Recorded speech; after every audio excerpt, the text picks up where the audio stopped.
around here. The gold standard in babysitting. You have one new client message.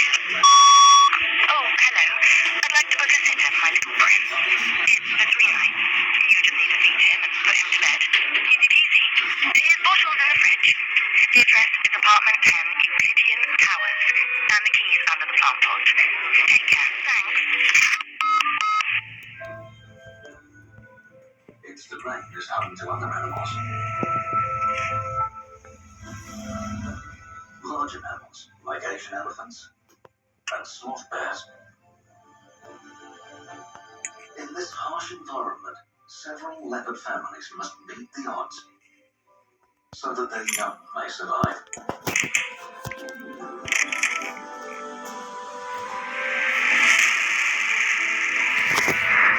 The young face a perilous landscape with threats from their own.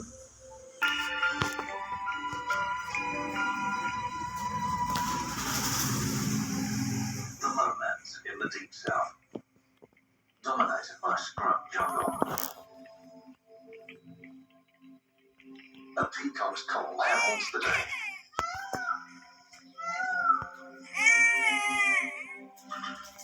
हमारी भी गाड़ी की चाबी वही है क्या? These plains are scattered with water bodies. The waters attract animals of all kinds. It's not only a source of nourishment, but a place to cool down.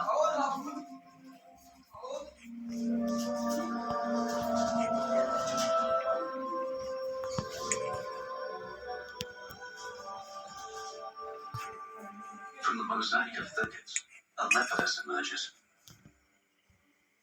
This is Scarlet. A dominant female in her pride, she's on constant guard against rivals.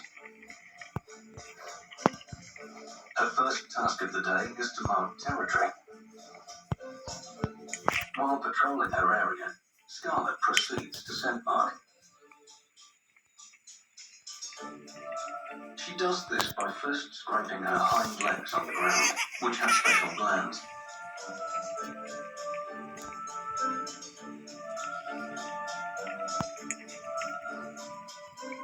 She then sniffs the branches for any signs of other leopards.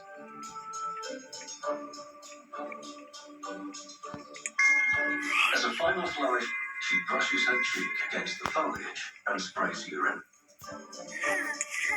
This chemical signature will last for weeks, a warning for trespassers. She isn't finished yet. There's more work to be done.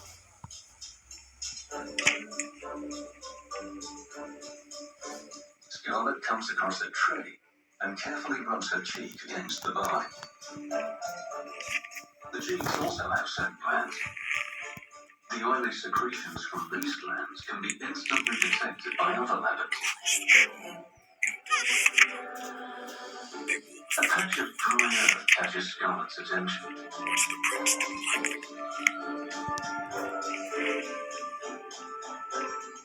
Aided by the hardened sand, she scratches her coat.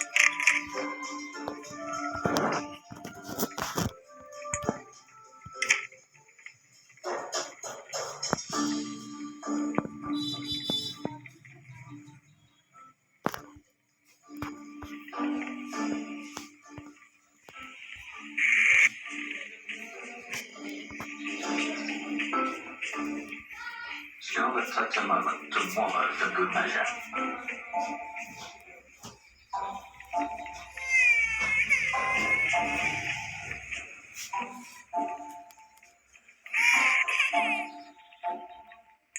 Situated deliberately,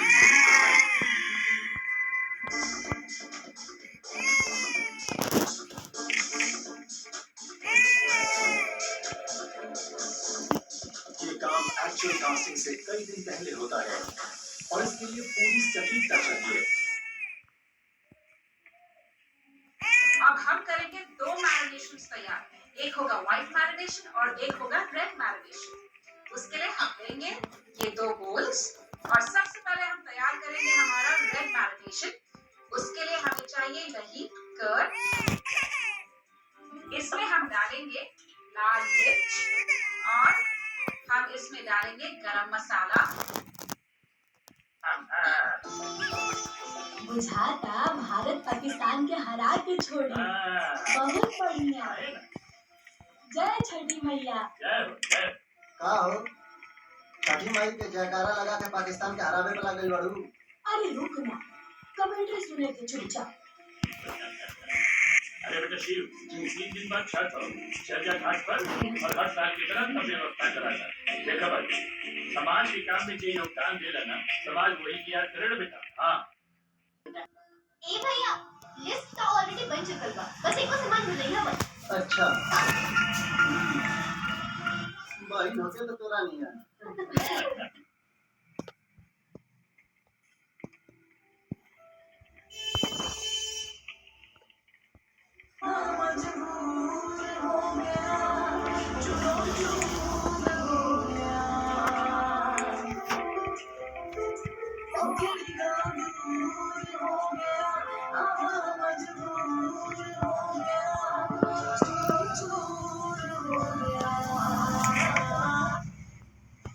आप और मौजूद थे जब उनको अंदर रखा गया था। अल्लू अर्जुन से जब पूछताछ वगैरह हो रही थी उस वक्त में भी थे। गांधी अस्पताल के बाहर थे। कह सकते हैं कि जो कोर्ट है, कोर्ट परिसर के आसपास दिख रहे थे और अभी भी बहुत ज्यादा भीड़ जो है वो यहाँ पर एक तरीके से कह सकते हैं कि मेरे पीछे जो है फ्रेम, अगर आप मैं कैमरामैन को बताती हूँ दिखा सके कि किस तरीके से जो है यहाँ पर ये वो फैंस है जो अल्लू अर्जुन को देखने के लिए यहाँ पर इस वक्त पहुंचे हुए हैं और जाहिर तौर पर इंतजार कर रहे हैं उनका, क्योंकि उन्होंने भी उम्मीद नहीं की थी कि वो उनको इस तरीके से देखना पड़ेगा। क्या आप अल्लू अर्जुन के यहाँ पर मतलब यहाँ तक आए हैं कि अल्लू अर्जुन को देखने के लिए? क्या आपको लगता है कि जिस तरीके से उनकी गिरफ्तारी हुई इस पूरे मामले में ठीक लगा? अच्छा नहीं लगा मेरे को, जब से अल्लू अर्जुन को देखने के लिए वेट कर रहा हूँ मैं जब से। जी, आप लोग देख सकते हैं किस तरीके से हर कोई अपने कैमरे में अपना जो फोन का कैमरा है उसमें कैद करने के लिए यहाँ पर इस तरीके से जो है यहाँ पर बिल्कुल सही कहा। इसी तरह से जान जो बढ़ता हुआ है वहीं में अल्लू अर्जुन को देखने के लिए भगदड़ मची है और यही जो पूरा का मामला है, तो फैंस को भी संयम यहाँ पर बरतना होगा, पुलिस प्रशासन को भी पुख्ता इंतजाम करे होंगे, क्योंकि एक ही मामला था जिसके लिए वो जा रहे हैं और फिर यहाँ पर इस तरह के हालात हो जाए तो कहीं ना कहीं वो भी एक चुनौती है प्रशासन के लिए। आप लगातार बने रहिए।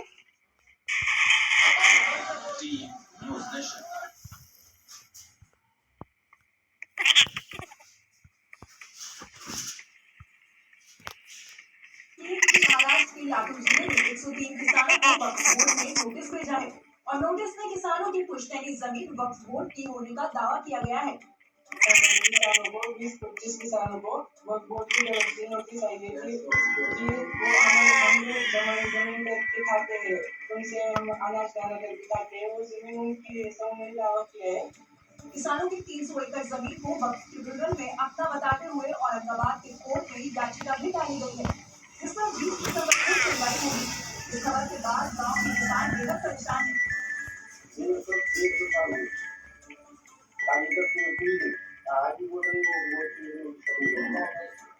हालांकि इस दावे को लेकर वक्फ बोर्ड ने सफाई देते हुए ये कहा कि नोटिस बोर्ड ने नहीं बल्कि वक्फ ट्रिब्यूनल कोर्ट ने भेजा है, यानी वक्फ बोर्ड इस मामले से खुद को दूर कर रहा है, जबकि नोटिस मिलने के बाद किसानों में डर का माहौल है। वहीं इस मामले पर महाराष्ट्र की सियासत भी गर्म चली है और राजस्थान के जयपुर से बड़ी खबर मिल रही है। हवा महल सीट से बीजेपी विधायक ने फर्जी आधार कार्ड बनाने वालों को रंगे हाथों पकड़ने का दावा किया है। उन्होंने इसका वीडियो भी शेयर किया है। सोशल मीडिया प्लेटफॉर्म एक्स पर विधायक बालू कुंडाचार्य ने एक वीडियो पोस्ट किया है, जिसमें विधायक का दावा है कि 2 लोग मिलकर फर्जी आधार कार्ड बनाने के खेल में शामिल थे। वीडियो में नजर आ रहा है कि वो एक दुकान पर पहुंचते हैं और 2 लोगों के फर्जी आधार कार्ड बनाने के खेल का भांडाफोड़ करते हैं। तो ये बना रहा है दानिश, ये दानिश से बांग्लादेश की कार बना रहा है और एक बना रहा है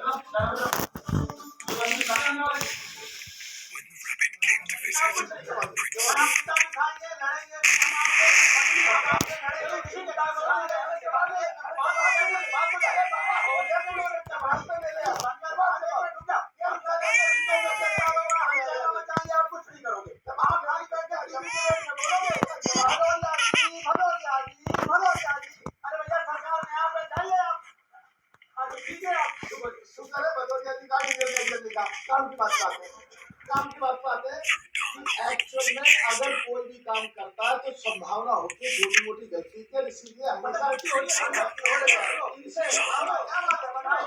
बधाई हो आपको, बधाई हो आपको। हम माफ नहीं करेंगे। अरे रुक जा यार, समाधान हो गया। मतलब इसका असल चर्चा तो इस पर होनी चाहिए ना, और संविधान पर रात ये जो जंग चल रही है पूरे सियासी पर राजनीति चमकाई जा रही है। चर्चा में मेरे साथ बीजेपी की तरफ से महेश वर्मा स्टूडियो में ही आज मौजूद है, कांग्रेस की तरफ से मुमताज पटेल हैं, राष्ट्रीय प्रवक्ता हैं, उदयवीर सिंह समाजवादी पार्टी के राष्ट्रीय प्रवक्ता मेरे साथ हैं, एनडीए के अहम घटक हैं, आरएलडी के महासचिव लोकसभा सांसद भी रह चुके हैं मनोज नागर, अभय दुबे जाने माने राजनीतिक विश्लेषक भी मेरे साथ हैं, प्रियंका चतुर्वेदी राज्यसभा सांसद है शिवसेना उद्धव ठाकरे गुट की, और चंद्रशेखर रावत लोकसभा सांसद है एसपी के अध्यक्ष भी हैं। सब एक्सक्लूसिव मेहमान। शुरुआत पर मैं चंद्रशेखर रावत से आज करना चाहूंगा। I know it is not polite, ladies first होना चाहिए था, पर मैं चंद्रशेखर रावत से सीधा सवाल ये, देश की आत्मा जो हमारी उद्देश्य का प्रियम्बल कहता है, उड़ाने में आज का दिन गुजर गया। यह ईमानदारी की चर्चा हुई।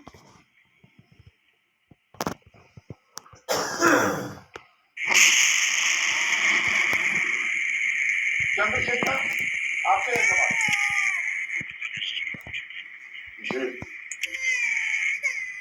मैंने पूरे दिन वो डिबेट सुन रहा हाउस में, तो बहुत कुछ नया नया खोद के निकाला गया, क्योंकि इस देश में आजकल खोदने की प्रथा चल रही है। सारी मस्जिदों के नीचे मंदिर है और मंदिरों के नीचे भी कुछ और है, तो बहुत कुछ खोद में निकाला जा रहा है, आरोप प्रत्यारोप हो रहे हैं। मगर मैं कहना चाहता हूँ आपके माध्यम से कि कोई भी एक पार्टी वो देश में, ये पार्टी आपस में एक दूसरे पर आरोप लगा रही है, लेकिन देश नहीं, और संविधान की रक्षा कोई नहीं कर रहा है, संविधान सबकी रक्षा कर रहा है। संविधान शक्तिशाली, संविधान ने सबको हक दिए हैं, संविधान ने सबको सम्मान दिया है, और संविधान के संगठन में हम सब लोग, अगर आज संविधान नहीं होता तो मैं मेंबर ऑफ पार्लियामेंट नहीं होता, और अगर संविधान नहीं होता तो देश की राष्ट्रपति जो है महिला नहीं होती, वो भी उस वर्ग से जिस वर्ग को बहुत सारे अधिकार और सुविधाएं नहीं। संविधान नहीं होता तो ये भी सत्य है कि प्रधानमंत्री खुद को पिछड़े वर्ग का कहते हैं।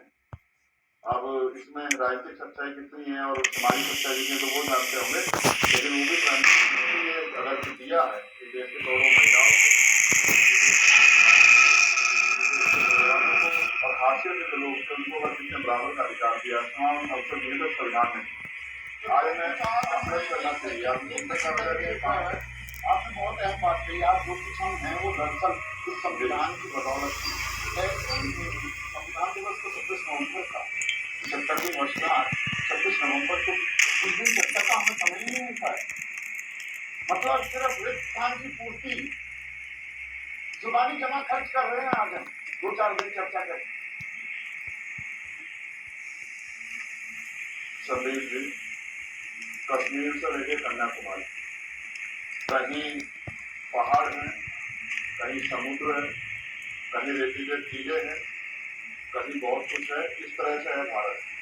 हर 100 किलोमीटर पर भाषा, बोली, खान पान, रंग बहुत कुछ बदल जाता है, संस्कृति बदल जाती है। भारत को जोड़ना ये सबसे बड़ी जो प्रमुख उस समय की जो है जरूरत थी, वो संविधान की वजह से सुनिश्चित हुआ।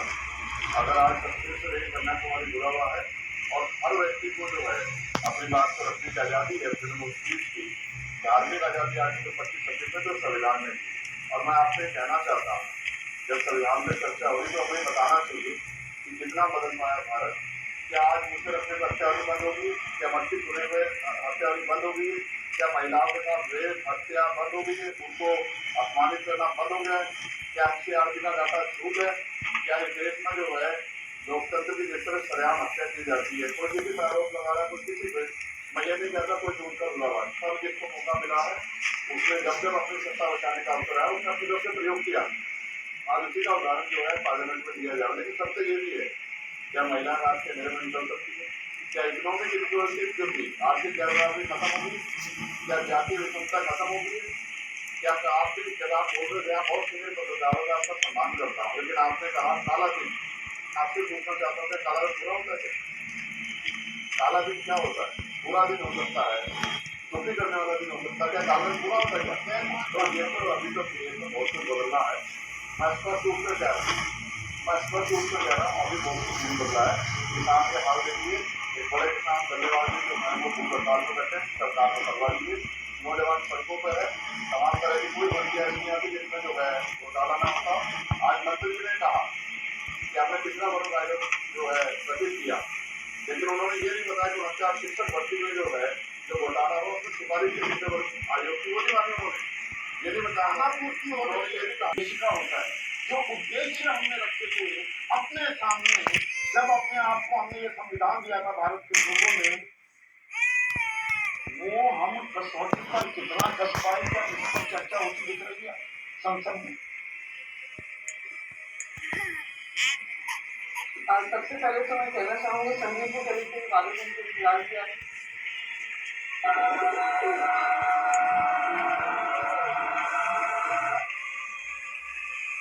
जहाँ तक संविधान की चर्चा है, महत्वपूर्ण ये चर्चा और आगे बढ़ना है, और उसके लिए संविधान ने हमें ढांचा दिया है। तो आइडियोलॉजी कोई भी नहीं हो सकता है, और बिल्कुल कम्युनिटी आइडियोलॉजी की बात हम तक कर सकते हैं जो हमारे संविधान ने हमें गाइड किया है। आज चर्चा इस बात की है कि अगर फ्रेमवर्क का जो ढांचा है उसी को तोड़ दिया जाएगा, अगर ढांचा है उसी को कमजोर कर दिया जाएगा, अगर एक ढांचा है उसको दरकिनार किया जाएगा, तो जो लोग संविधान के आधार पे अपने आप को थोड़ा सशक्त महसूस करते थे, वो भी हम फेल हो जाते हैं। डिस्कशन होना चाहिए, ये डिस्कशन होना चाहिए कि क्या हम संविधान के कैमरे के अनुसार इंक्लूसिव इक्वल इंडिया हम बनाया है कि नहीं।